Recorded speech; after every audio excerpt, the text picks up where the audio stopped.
Good morning student, welcome back. आज की video है हमारी the foundation of Mughal emperor and it's rise part 2।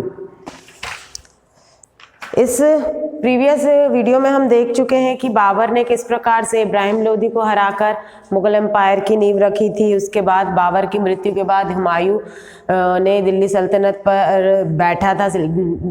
उसके बाद फिर कुछ ही सालों बाद शेरशाह सूरी ने हुमायूं को हरा दिया था और हुमायूं कुछ वर्षों तक फिर हुमायूं का राज रहा था। हुमायूं की मृत्यु के बाद शेरशाह की मृत्यु के बाद हुमायूं ने फिर से दिल्ली सल्तनत पर कब्जा कर लिया था। लेकिन जो हुमायूं है वो भी कुछ अधिक वर्षों तक जीवित नहीं रहा और हुमायूं का अपने ही लाइब्रेरी से पैर फिसल जाने के कारण उसकी मृत्यु हो गई थी। उसके बाद उसका जो बेटा था अकबर, वो राज गद्दी पर बैठा। Akbar was born in AD 1542 at Amarkot in the palace of Hindu king Virsal. Akbar को जो जन्म है 1542 में हुआ था।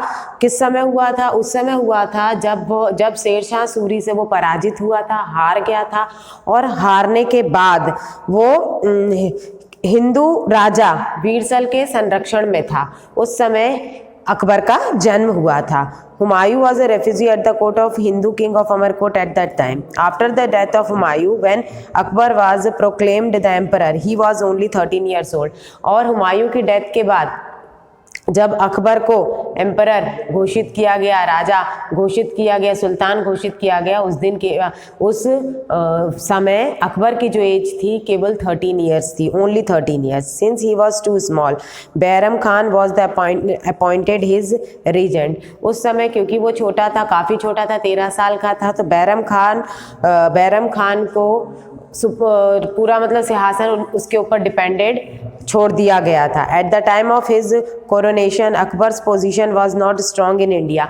और जिस समय वो एम्परर बना था उस समय अकबर की जो पोजीशन थी इंडिया में वो बहुत ज़्यादा स्ट्रॉन्ग नहीं थी, क्योंकि उसका जो राज सिंहासन था वो बिखर गया था। इतनी कम आयु में राजगद्दी संभालना एक उसके लिए बहुत चैलेंजिंग और कठिन कार्य हो गया था। आदिल शाह सूर under the leadership of his prime minister Hemu Vikramaditya captured Agra and Delhi at the defeated the Mughal. और उसी ड्यूरेशन में आदिल शाह ने आगरा और दिल्ली पर कब्जा कर लिया। अकबर को हरा के, मुगलों को हराकर उसने कब्जा कर लिया था। Punjab was under the control of Sikandar Shah सूर। पंजाब पर सिकंदर शाह सूर का कब्जा हो गया था। The economic condition of country was very critical. और जो भारत की इकोनॉमिक कंडीशन थी उस समय वो बहुत ही ज़्यादा क्रिटिकल थी, वो बहुत ही ज़्यादा कह सकते हो आप डेंजर जोन में थी। In AD 1556 a fierce battle was fought between the Hemu Vikramaditya and Bairam Khan at the Panipat. और 1556 AD में विक्रमादित्य यानी कि हेमू विक्रमादित्य, हेमू और बैरम खां यानी कि मुगलों के बीच में फिर से युद्ध हुआ, पानीपत में युद्ध हुआ, जिसे पानीपत का सेकंड युद्ध कहा जाता है। This is known as the battle of the Panipat, second battle of the Panipat. Hemu was defeated. और इस पानीपत के युद्ध में हेमू जो है वो अकबर से हार गया, मुगलों से हार गया। दस the Akbar become the master of Delhi and Agra. और हेमू को हराने के बाद दिल्ली पर और आगरा पर वापस से हुकूमत अकबर की हो गई थी।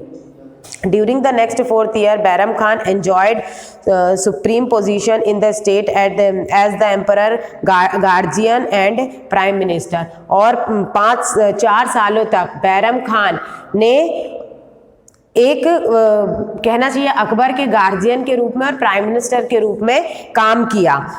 इन 1560 Bairam Khan went to pilgrim to Mecca, however he was killed on his way इन गुजरात। और 1556 में जब बैरम खान पिलग्रिम के लिए, तीर्थ के लिए जा रहा था, उस समय गुजरात में उसका रास्ते में ही उसका वध कर दिया गया, उसको मार दिया गया। Akbar took the reign of his empire in his own hand. और फिर उस अकबर को जो पूरा सिंहासन, पूरा एम्पायर है वो वापस से अपने हाथों में ले लेना पड़ा। Akbar launch the policy of conquered and consolidation of the emperor. He annexed the various states like Jaunpur, Gwalior, Ajmer and Malwa. उसने जो अकबर की जो पॉलिसी थी वो कॉन्कर्ड यानी जीतने की जो पॉलिसी थी, किसी भी प्रकार से वो बस अपने साम्राज्य को बढ़ाना चाहता था। उसका एक जो मेन मोटिव हो गया था वो था अपने साम्राज्य को बढ़ाना, और उसने इसके लिए हर प्रकार की, जिस प्रकार से उचित हो सके उस प्रकार की पॉलिसी उसने फॉलो करनी चालू कर दी। इसी पॉलिसी के अंतर्गत उसने जौनपुर, ग्वालियर, अजमेर और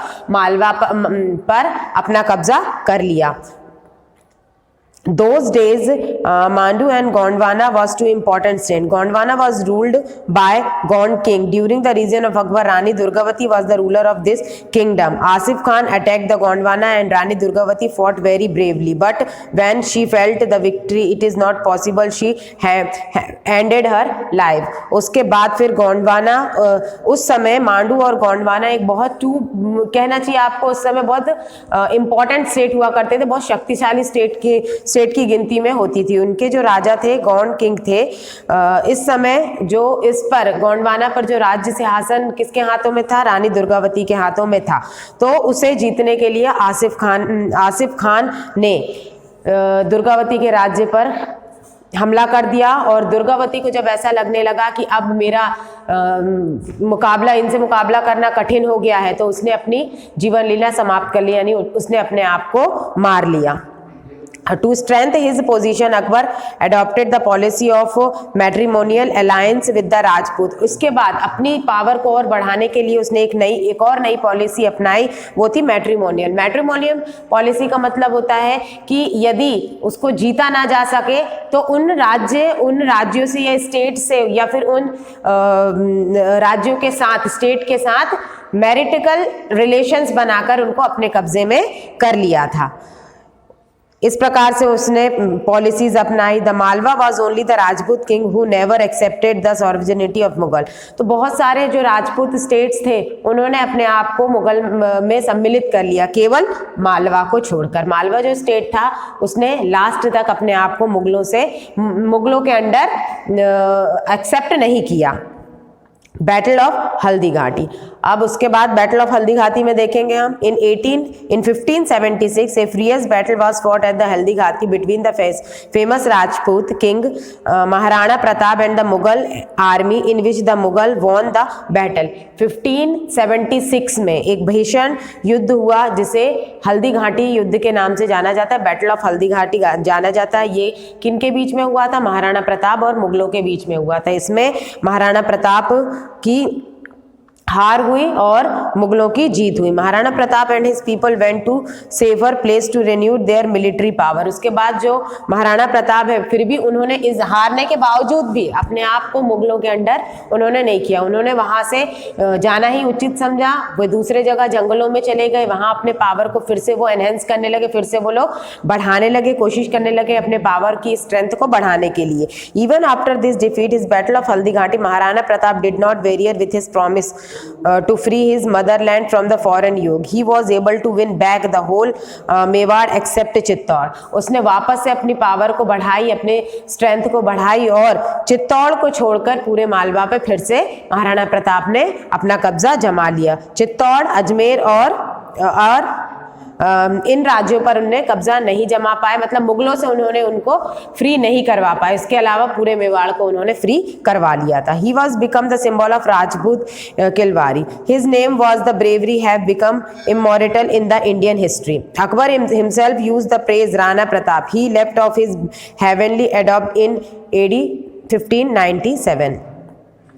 आखिर तक महाराणा प्रताप ने कई बार युद्ध हुए, कई बार दोनों के बीच में भीषण युद्ध किया, लेकिन लास्ट तक महाराणा प्रताप ने अपने आप को मुगलों के अंडर एक्सेप्ट नहीं किया। जब तक वो रहे, जब तक वो लोगों का युद्ध संघर्ष अकबरों के साथ, मुगलों के साथ चलता रहा। Akbar also conquered Gujarat. अकबर ने गुजरात को भी जीत लिया। He was an important centre of trade and commercial. जो गुजरात था वो बिजनेस करने के लिए एक बहुत ही अच्छी प्लेस थी, ट्रेड और कमर्शियल के लिए एक बहुत इंपॉर्टेंट सेंटर था।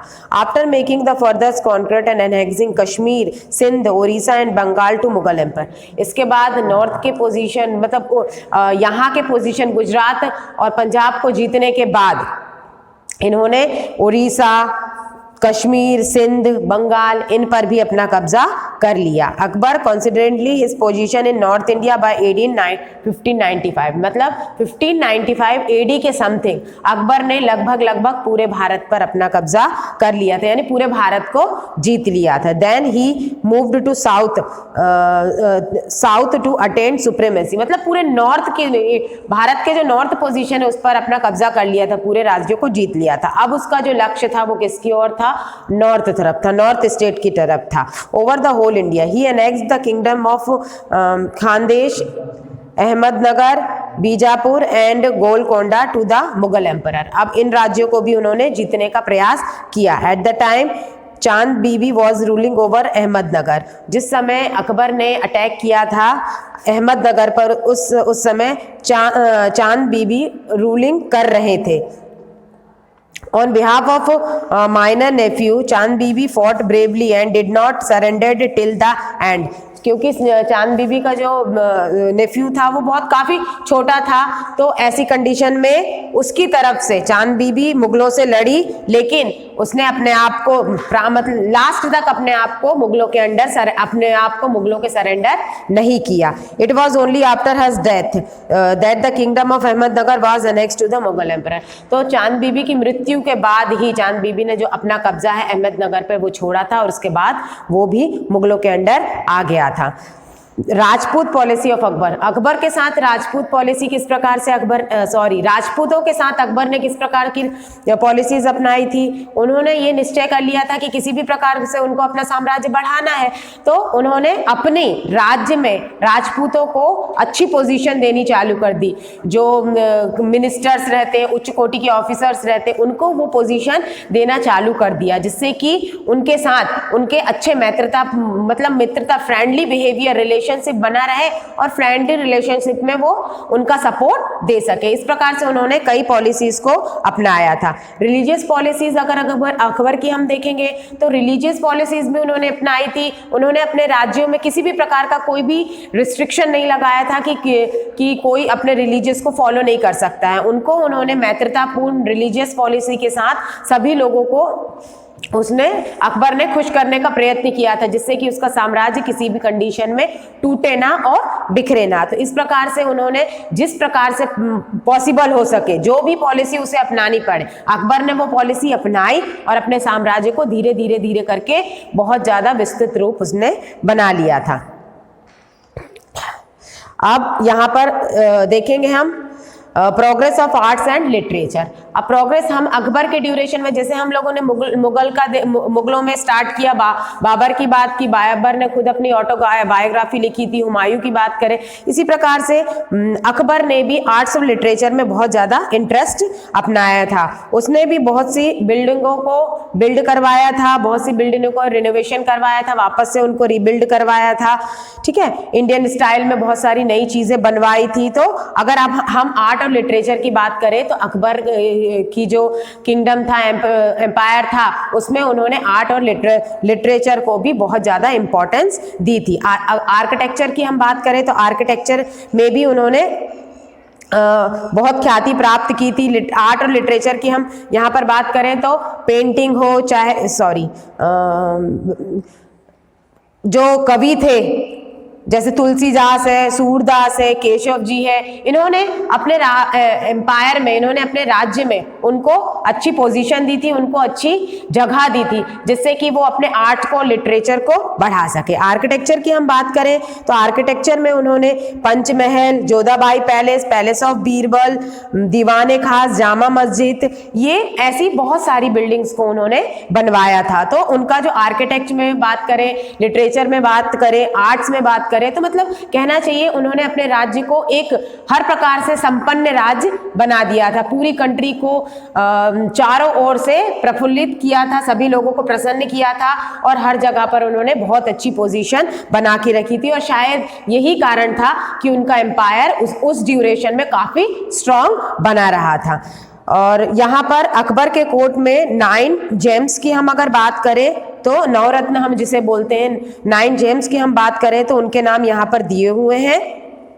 अब्दुल फजल है, राजा मानसिंह है, राजा डोडरमल है, तानसेन है, बीरबल है, हकीम हुक्का है, फैजी है, मुल्ला दो प्याजा है। तो ये जो 9 जेम्स थे, 9 रत्न थे, ये अकबर के टाइम पे, अकबर किंगडम के टाइम पे बहुत ज़्यादा इंपॉर्टेंस रखते थे ये व्यक्ति। सो स्टूडेंट्स, ये जो है यहाँ मुगल का जो ड्यूरेशन है ये यहीं पे ख़त्म होता है। आगे भी मुगल साम्राज्य का विस्तार किस प्रकार से हुआ हम आगे के हिस्ट्री चैप्टर्स में पढ़ेंगे। फिलहाल ये वीडियो हम यहीं ख़त्म करते हैं। Thank you and have a nice day.